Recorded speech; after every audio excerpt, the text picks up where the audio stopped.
Welcome to Ready, Set, Real Estate, where we will help empower and educate you on many different aspects of real estate, finance, and investing. Each week, we will expand your knowledge and uncover hidden truths. We will break down real-world scenarios and study actual how-to strategies. Anyone can buy real estate, but together we'll ensure you make smart real estate investment decisions.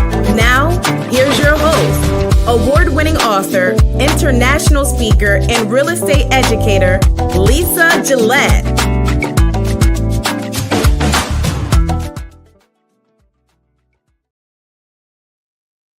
Happy Wednesday. I have finally figured out what I was doing. I was messing up, y'all. I messed up. I figured out, I took the time this morning. I said, hold on, let me put my stuff on silent. Okay. I took the time this morning to figure out what I was doing backstage on the Instagram feed, because these last two or three episodes, you could hear me, but you couldn't see me. So that's what happens when I start touching stuff and messing with things. I put an overlay that I thought was supposed to fade, and I forgot what I was doing. I was just back here touching stuff because there's so many cool features that I said, "Ooh, I like this. I want to do this. This is cool. Let's do that." And lo and behold, I ended up putting an overlay and did not remove it. So that's on me, you guys. My fault, okay?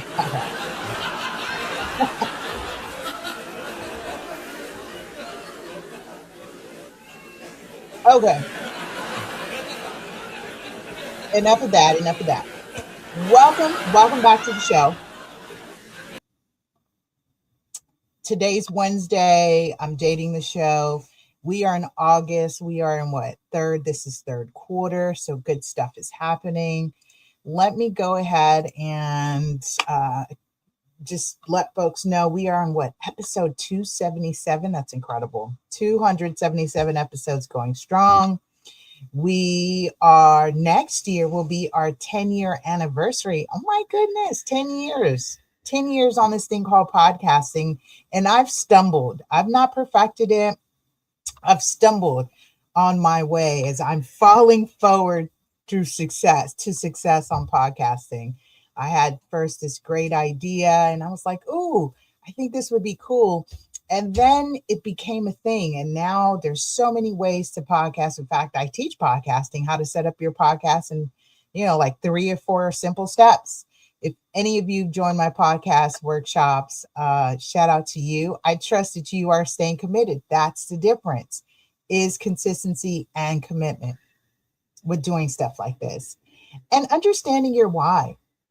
Why are you doing it in the first place? For me, it allows me to share my knowledge. It also allows me to highlight things that I am hearing, things that are coming across, and just gives us a platform, a space and place. I like the idea of a safe space for us to have a real estate conversation. I've always said during our Real Estate 100 movement, that's when we were working with the nonprofit and the Real Estate Foundation, I've always shared and said, the goal is to bring real estate conversations to the dinner table, to the breakfast table, to the breakfast nook, wherever the family is gathering, so that we are having real estate conversations just like anyone else.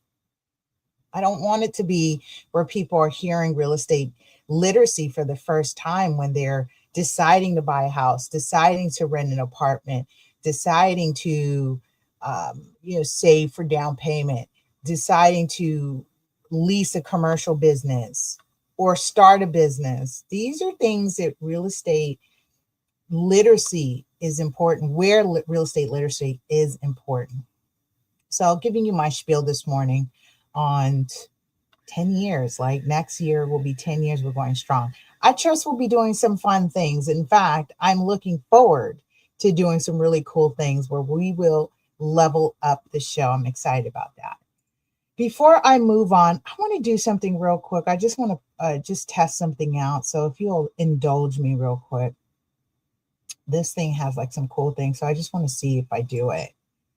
There it is. Okay, cool. So then basically, all right, I now know.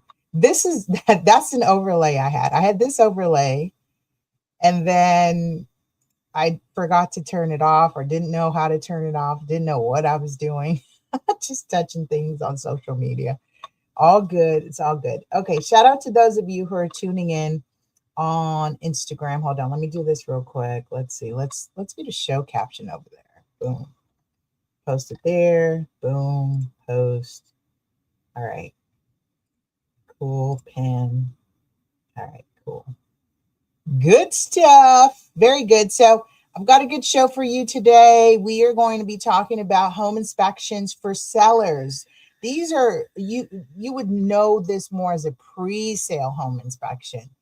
Pre-sale home inspection. If you're a buyer in the market looking, you would appreciate that a home seller has given you a pre-sale home inspection. In fact, it's more common in certain jurisdictions or certain areas. Like for us in California, not as common in Southern California, definitely more common in Northern California for there to be a pre-sale inspection of that property, and we'll get more into it.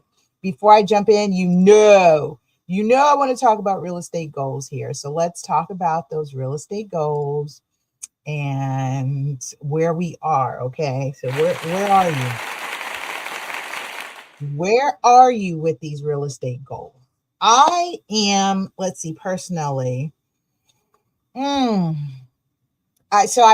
got a couple, you guys. I've got a couple.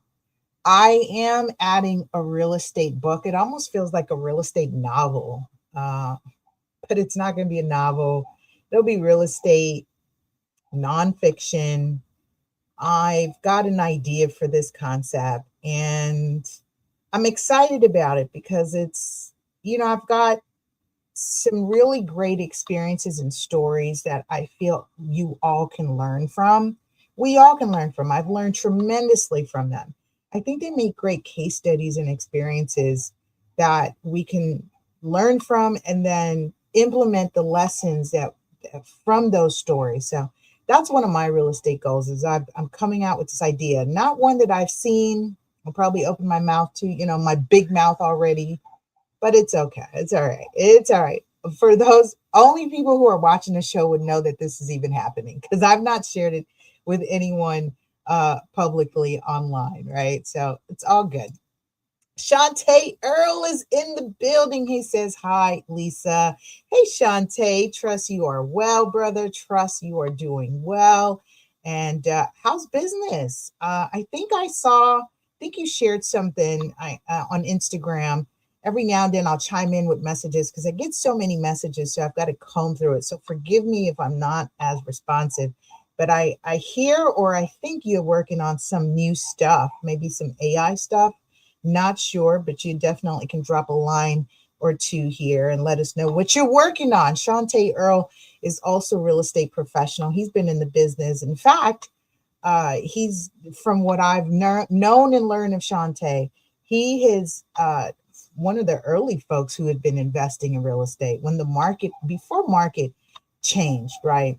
And so he's definitely, I think the better title for most of us, right? A lot of you who are connected with me are entrepreneurs. You are entrepreneurs. Real estate just happens to be one of the areas that we work in. But like I just shared, I'm dropping another book. So I'm an author. I train. I'm a trainer. I'm a speaker. I'm a podcaster, right? All kinds of fun things. He says, yes, we need to talk. For sure. I'm open. All right. So with that, as we're talking about real estate goals here, we'll those are my goals. Write those goals down, right? Otherwise, they just become just this idea of things. You've got to put some execution behind it. The reason why I like to start off the show talking about real estate goals is because accountability. It's all about accountability. I said, hey, let me be your accountability partner. I'm here with the exception that I had paused for law school, right? I had not been as consistent. But this is why, and I was talking to Bruce Mena. He's also one of my friends and colleagues in real estate. And we go back and forth and do these talks here. And I say, I know, he talks about balance. And I'm like, there's no balance, right? Because something, as you focus on something and you're laser focused, you're eagle eye focused, you're a hawk on that idea, you're obsessed with it, that means some things are not going to be maintained, get your attention, taken care of. This whole family life work balance. No, I think I shout out to Coach Kair. He goes by I forget right now, but I know by Kair, right? He's revamped himself as well.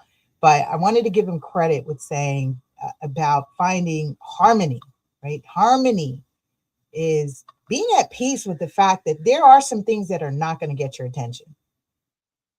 And I definitely can have a whole dialogue about that with things not getting your attention, especially when you become obsessed, right? Obsessed. I'm obsessed with what I'm doing here on the show because it touches on so many avenues with what I love to do, the literacy component, the speaking component, the training component. So I'm obsessed here, right? There's Ready Set Real Estate merch and stickers and cups and podcasts and notebooks and like I have the Ready Set Real Estate pajamas, y'all. I sleep in it.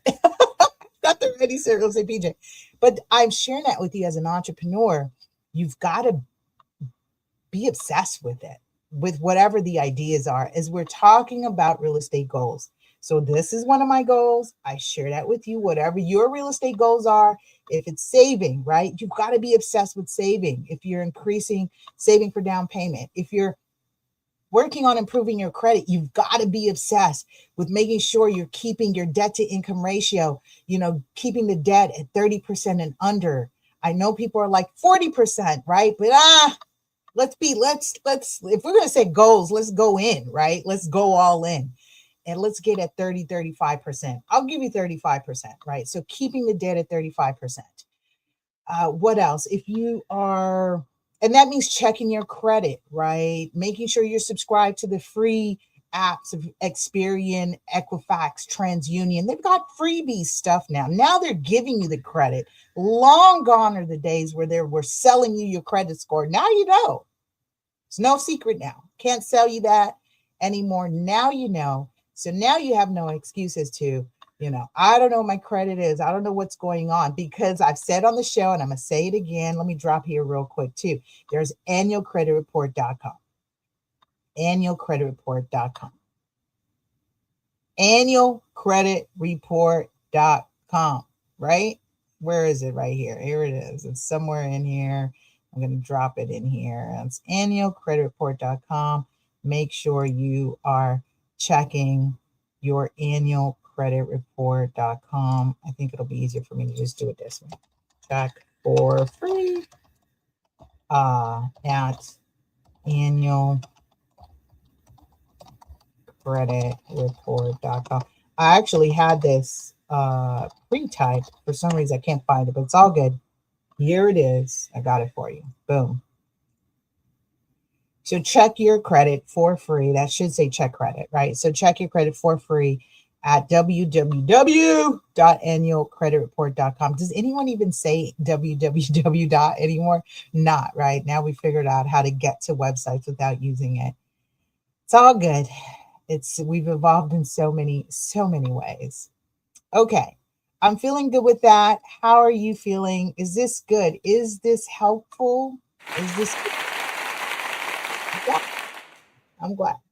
So we're moving along here. All right. Before I jump into, so we're doing we've got it's a teaching style today. I really like that we've got a teaching style. So, or let me see, classroom style is what I meant to say. Excuse me. We'll do classroom style, and I'm toggling with stuff over here. I'm looking for it.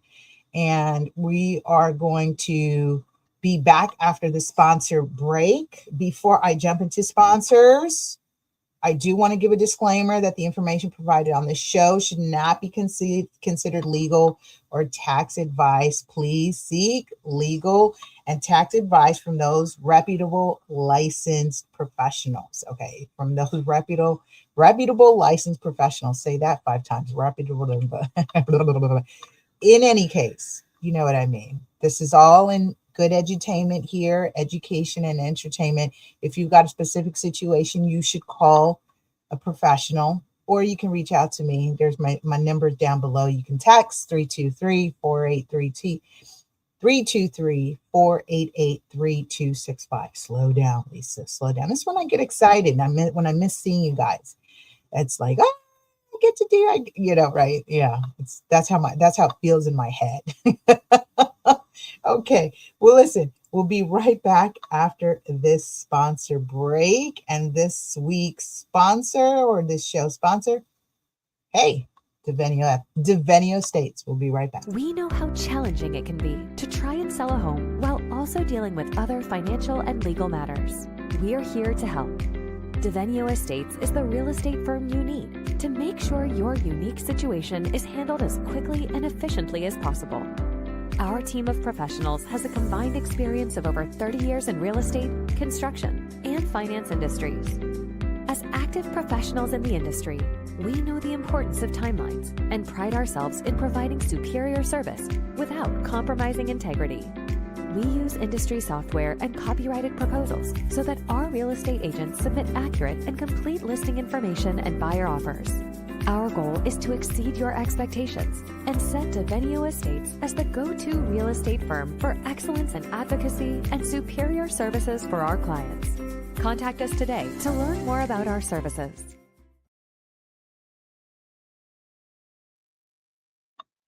I'm having lunch. I'm having a banana. I imagine that's okay. Is that not podcast etiquette?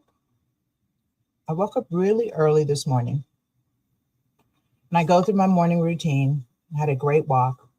And I was like, I just realized, it just hit me, that I have not had breakfast. I had not broken fast yet. And this gives a lot of energy here, being on the show, giving you all this love and energy.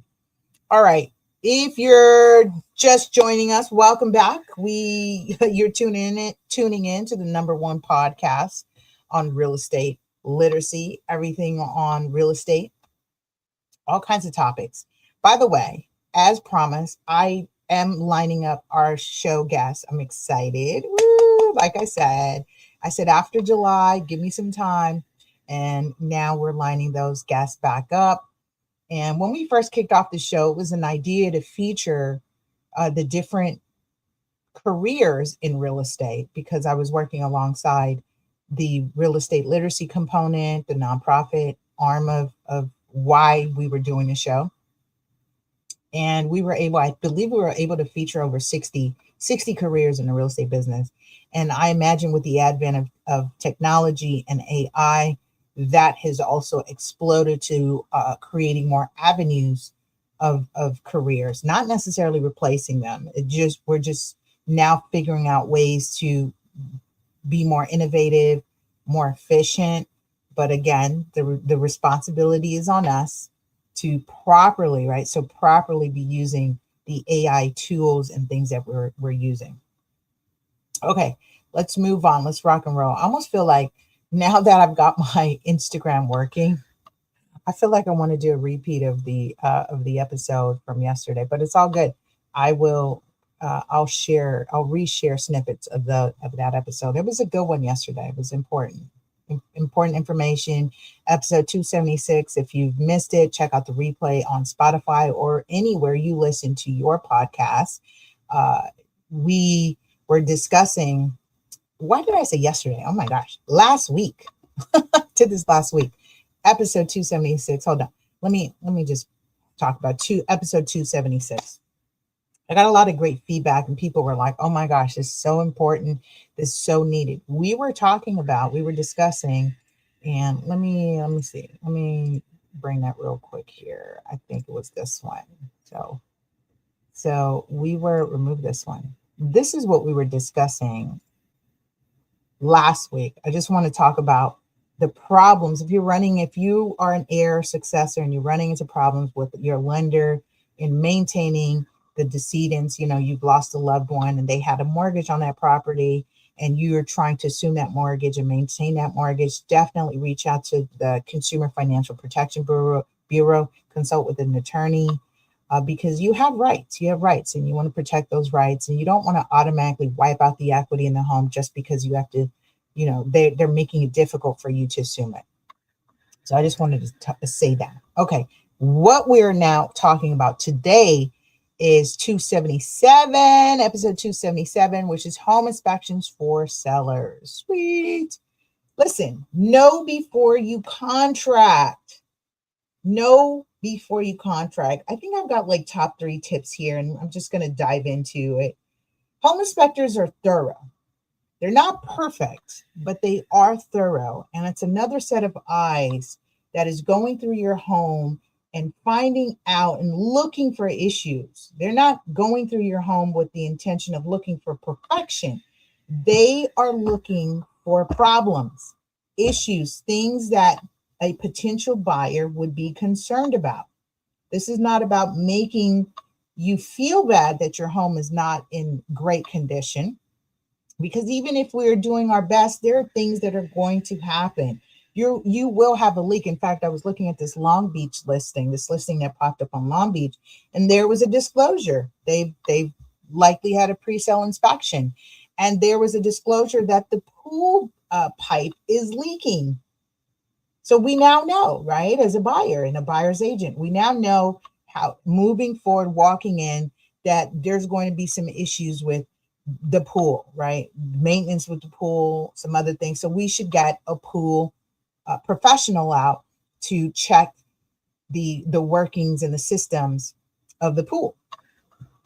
Same applies here. When you've got a pre-sale inspection, you now have a report. You now get to say, now I can see it from the eyes of the buyer before I go under contract. And here's why it's important before you go under contract, is because it lessens the likelihood of other issues that'll pop up that could be concerning, frightening. Definitely throw the deal left. When you have the report and there's a pre-sale inspection done, as a professional, your real estate professional would be able to give you informed pricing. What does that mean? Not only will the home inspector walk through with you and the agent what's going on with your property, what needs to be fixed, but they can make recommendations on how much. In fact, again, with the advent of technology, now the reports also have, like, you can click on these reports and then you can ask for an estimate. They have estimators built in. So now you can, if it's something with the water heater, you can get an estimate. How much would it be to replace? If it's the roof, based on the square feet, right? Now you can get an estimate, rough estimate. If it's cracked tiles, different things that pop up, you can get an estimate. That gives you a dollar amount, right? That gives you a dollar amount of what it could potentially cost to sell this property in turnkey condition. Like move-in ready, everything's operable, functional. Now we can compare the difference between if we, going in, because oftentimes properties are listed.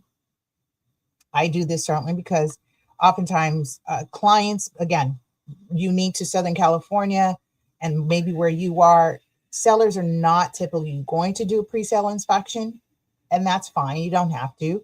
It is on the buyer to do their due diligence, to do that inspection, and it's the responsibility of the sellers to disclose known material information, things that could change what the buyer is willing to offer, could change the likelihood of that buyer moving forward with making an offer or moving forward with the purchase, had they known that information. So if that information is likely to have that kind of effect, you as a seller holds a responsibility to disclose it. Disclose it. Not worth being sued over after the fact and after you've moved on with your life, and then the buyer finds out and it's like, hey, this is something that I should have known, or had I known, I would not have done XYZ, right? That's the important part. So with that, once you have the pre-sale inspection report and you know what's going on in and out of the property, now both you and your agent have an idea on pricing. How much is this home really worth? Factoring in the repairs, things that need to be replaced. And that also gives you an insight to how negotiations will potentially go. So with having that report, you can potentially delay all the pitfalls that you may run into when you get into escrow. And now you're negotiating the things that you find out, the buyer finds out as part of the inspection. Because it will come up. Things can come up. It can and will derail a sale. The options there as a seller, you may choose to make the repairs, or you may choose to reduce the price, or you may put it on the buyer and say, I'm not willing to fix anything, or I'm not willing to reduce the price, and it's on you, right? As is. I know that language as is. I think I'm going to do a show. I think I want to do a topic on as is. Let's do that next week. Note to self.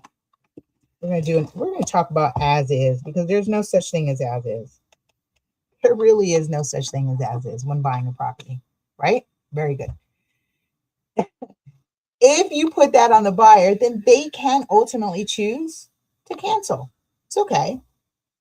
If they have an inspection contingency, if they have any contingencies, they can leverage those contingencies to cancel that contract. The contract says we're acting in good faith to move forward, right? You're acting in good faith as a seller to disclose what you know, move forward, allow the buyer to do their investigation and due diligence. Once the buyer completes their investigation and due diligence, it's on them to ask for repairs. And that thing, and I've done this many years ago, and we can talk about it. We can bring that back, but it's a nice reminder for buyers that your request for repairs, unless it's mandated as, when I say mandated, let me use a better word, unless it's required as part of your loan, meaning the loan requires these items to be fixed before they can fund and close on the sale or on the purchase. If it's not a condition placed upon the contract by the lender, then your ask to the seller is a wish list. I know people go in and they're like, oh, the seller's going to have to fix this. They're going to have to fix that. The reality is they don't have to fix anything unless it's required by the loan. So you can't walk in thinking that, oh, the seller's going to fix all these things. No. And you as a seller, because the focal point here on this discussion is the seller, from a seller's perspective, having a pre-sale inspection report pretty much prepares you for what the buyer will potentially ask in negotiations. You now know the condition of your own property with a third party, the inspector, who's now gone through, walked through and pointed out these potential issues and has given you an estimate of the potential cost to replace or repair these items. Knowing that, now that you're armed with that, you're better equipped to move through the negotiation, move through the escrow process, thereby preventing closing delays. That gets us closer to exchanging the keys and for your money, right? That's the goal here, is making sure that you have the information. Like I said, not everyone's going to want to pay for the pre-sale inspections. Some agents, brokers may offer to pay for it as part of their services. That's discretionary to those agents or brokers, but do know that it is helpful because it can help put you at ease and it can avoid surprises. Now, if you say, hey, I'm not really concerned with what the buyer finds out, we'll just deal with it as it comes. That's a strategy too. Just make sure that you have the stomach for it, because it can feel daunting, overwhelming to get a laundry list of maybe 30, 40 repair items of things that need to be fixed and or replaced on the property. And you may say, forget this. I don't want to deal with this buyer. Well, you're under contract, and now we're leading with emotions. So knowing upfront can actually help mitigate cancellation of escrow. I like this. These are nice top threes. How are you feeling about these? I think this is this is good stuff. So to recap, we talked about one is have that pre-sale inspection, making sure that you know, and hey, $500, $600, and it depends how many units, it depends on the square footage, that depends on the pool. So the cost can vary, but it's like having what do they call it? The Carfax report on the car. Now that you now know how to negotiate, you now know what to expect from a seller standpoint. You now know what the buyer may potentially ask you to repair or replace, and it gives you a full scope of what that property is truly, truly worth if it were all in pristine condition. I like it. You feeling good about this? I like today's segment. Short, sweet, simple. We'll see you next week. If you need to connect with me, you've got my email. I'll read it here for you, lisa@lasuperaagent.com. You can call me, text me, just say hello, 323-488-3265. I'll say that again for the people in the back, 323-488-3265. This is my work cell, so you can text me, reach me direct, and of course, send me an email and just let me know. If this has helped, let me know. Share your experience of whether you didn't have a home inspection. How'd that turn out? I'd love to hear from you. Okay, guys. We'll see you next week on another information-packed episode right here on your #1 real estate podcast, Ready, Set, Real Estate. Take care, guys. Bye. Thank you for listening to the Ready, Set, Real Estate podcast with Lisa Gillett, the LA Super Agent. Please like, subscribe, and share LA